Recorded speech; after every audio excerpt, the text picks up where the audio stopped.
അതിഥിയുണ്ട്, സ്ഥാനാർത്ഥിയാണ്. കായലിന്റെ സൗന്ദര്യമൊക്കെ ആസ്വദിക്കുകയാണല്ലേ രാവിലെ എത്തിയിട്ട്? പ്രചാരണത്തിനിടെ അതൊരു അല്പ റിലീഫ് നൽകുന്നുണ്ടാവുമല്ലോ. അതെ, തീർച്ചയായിട്ടും. CPM സ്ഥാനാർത്ഥിക്ക് അല്ലെ LDF സ്ഥാനാർത്ഥി അജി ഫ്രാൻസിസ് ആണ്. ഏത് ഡിവിഷനിൽ നിന്ന് നമ്മൾ?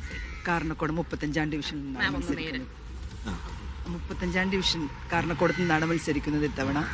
കന്യാംഗമല്ല, നേരത്തെ ഇവിടെ കൗൺസിലറാണ്.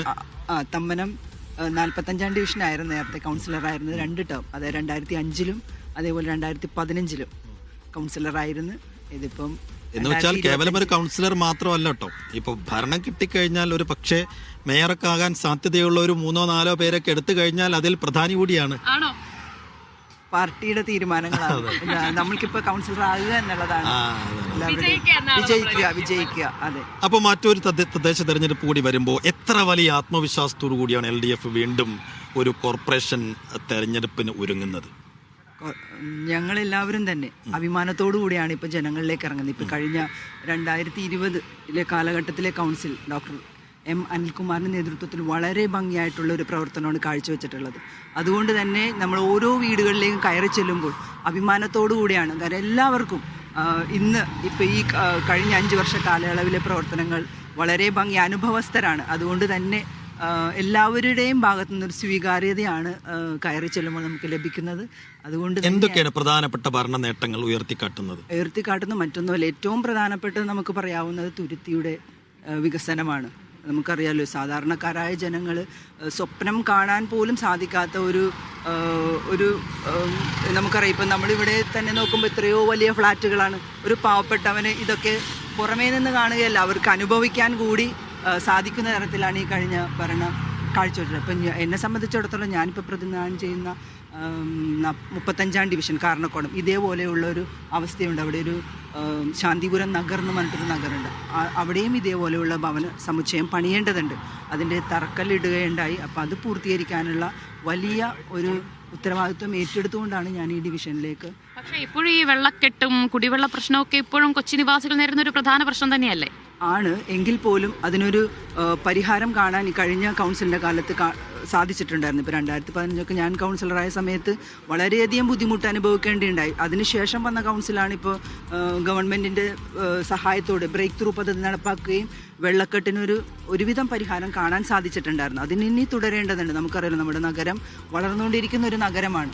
അതുകൊണ്ട് കഴിഞ്ഞ 5 വർഷം കാര്യമായി പല പദ്ധതികളും പൂർത്തീകരിക്കാൻ കഴിഞ്ഞു. ജനങ്ങൾക്ക് ആശ്വാസകരമായ ഡെവലപ്മെന്റ്സ് ഒക്കെ നടത്താൻ കഴിഞ്ഞു.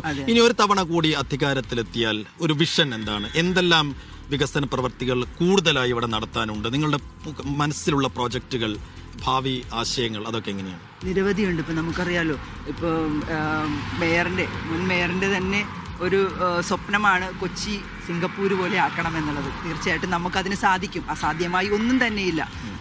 ഇപ്പോൾ തന്നെ ലോകത്ത് കണ്ടിരിക്കേണ്ട നഗരങ്ങളിൽ ഒന്നായി കൊച്ചി മാറി എന്നുള്ളതാണ്. അപ്പോൾ തീർച്ചയായിട്ടും ആ ഒരു കാഴ്ചപ്പാടോടെ നമ്മുടെ ഇടതുപക്ഷത്തിൻ്റെ ഒരു പ്രകടന പത്രിക തയ്യാറാക്കിയിട്ടുണ്ട്. അതനുസരിച്ചുള്ള പ്രവർത്തനം, നഗരത്തിൻ്റെ വികസനവും അതേപോലെ സാധാരണക്കാരുടെ ക്ഷേമ പ്രവർത്തനങ്ങളും മുന്നിൽ കണ്ടുകൊണ്ട് തന്നെ നല്ല രീതിയിൽ തന്നെ. അപ്പോൾ കൊച്ചി ഒരു സിംഗപ്പൂരാകും എന്നാണ് പറയുന്നത്. അതെ, കഴിഞ്ഞ തവണ 33 സീറ്റായിരുന്നില്ല LDF-നല്ലേ? അല്ല, ഇത്തവണ എത്ര കടക്കും? 40 കടക്കും? തീർച്ചയായിട്ടും വളരെ ഭൂരിപക്ഷത്തോടുകൂടി തന്നെ ഞങ്ങൾ എല്ലാവരും വിജയിച്ചു വരും എന്നുള്ളത് തന്നെയാണ് ഞങ്ങൾ പ്രതീക്ഷിക്കുന്നത്. ഒറ്റ കാര്യം കൂടി, നിങ്ങൾ ഈ വലിയ ആത്മവിശ്വാസത്തോടു കൂടി ഓരോ വീടുകളിൽ വോട്ടർമാരെ തേടി എത്തുമ്പോഴും ഈ ശബരിമല സ്വർണ്ണക്കൊള്ളയടക്കം സംസ്ഥാന സർക്കാരിനെ പ്രതിരോധത്തിലാക്കിയ വിഷയങ്ങളിൽ കുറച്ച് എഡ്ജ് പോയിട്ടുണ്ടോ? ഇത്തരം കാര്യങ്ങളിലേക്കൊന്നും ഇപ്പോൾ കടക്കുന്നില്ല. കാര്യം നമ്മൾ ഇത് തദ്ദേശ സ്വയംഭരണ തെരഞ്ഞെടുപ്പാണ്. ജനങ്ങളിലേക്ക് ഏറ്റവും കൂടുതൽ അടുക്കുന്നത് കൗൺസിലേഴ്സാണ്. നമുക്ക് ഏവർക്കും അറിയാലോ, ഒരു MLA ഒരു MP-യെ സമീപിക്കുന്നതിനേക്കാളും ഏറ്റവും അടുത്ത് സമീപിക്കാവുന്നത് ഒരു ലോക്കൽ ബോഡി എലക്റ്റഡ് പേഴ്സൺ ആണ്. അതുകൊണ്ട് തന്നെ ഇപ്പം അങ്ങനെയുള്ള വിഷയങ്ങളിലേക്കൊന്നും ഞാൻ കടക്കുന്നില്ല. കഴിഞ്ഞ തവണ ഉണ്ടല്ലോ വലിയ പ്രതിസന്ധി ഉണ്ടാക്കിയത് V4 കൊച്ചിയായിരുന്നു.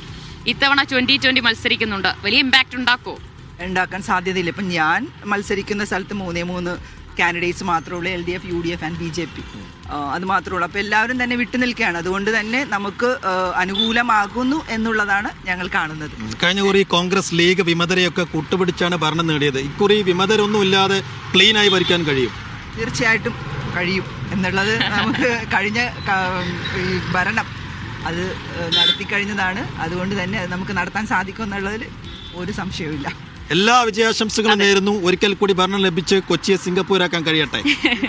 എന്നിട്ട് ഞങ്ങൾ ആ സിംഗപ്പൂരിൽ വരും, വീണ്ടും വരും, എന്നിട്ട് വീണ്ടും കാണും. Thank you Shrimati Ajay Francis. ശരി, എന്തായാലും വളരെ സന്തോഷവതിയാണ് അല്ലെ, വളരെ ആത്മവിശ്വാസമുണ്ട്. സ്വാഭാവികമായി വലിയ അഴിമതി ആരോപണങ്ങളൊന്നുമില്ല. പിന്നെ മുനിസിപ്പൽ കോർപ്പറേഷന്റെ പുതിയ കെട്ടിടം, ഇപ്പൊ നേരത്തെ മാലിന്യ വിഷയങ്ങളിലൊക്കെ വികസന പദ്ധതികളൊക്കെ നടപ്പാക്കിയിട്ടുണ്ട് എന്ന് തന്നെയാണ് വിലയിരുത്തൽ വരുന്നത്.